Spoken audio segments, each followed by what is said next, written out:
肺虚痰多，那么教大家近代一个中医大家的一张方子，那么把健康呢还给肺。大家好，我是马医生。那么春夏养阳气啊，春季呢我们要养肝气，夏季我们要养心啊。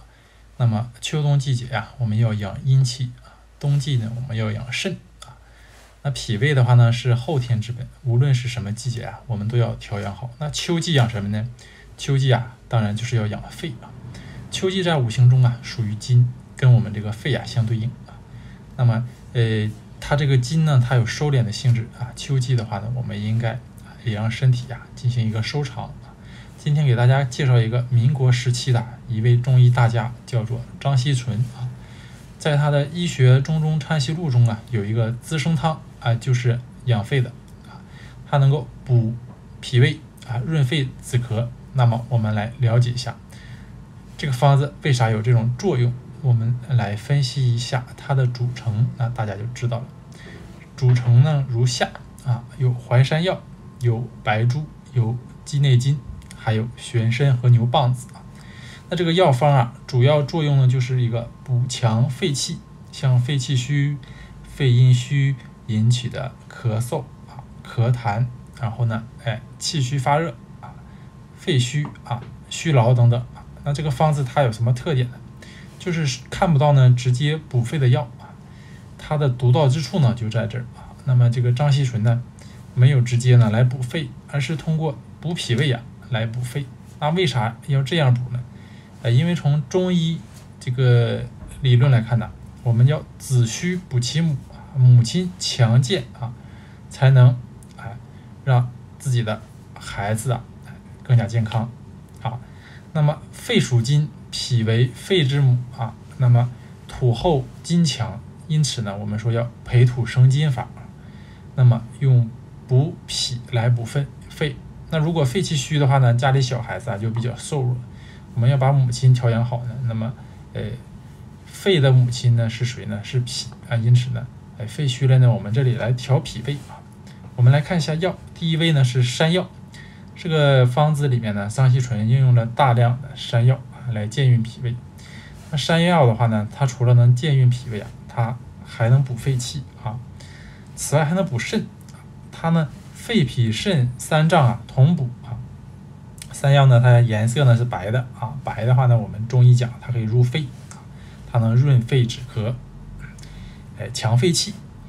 用于肺气虚的咳嗽那么这个山药大家知道有点黏黏的它偏滋补它还能滋补肾阴那这里除了淮山药还有一个呢是白术白术呢它既能健脾又能燥湿它是一个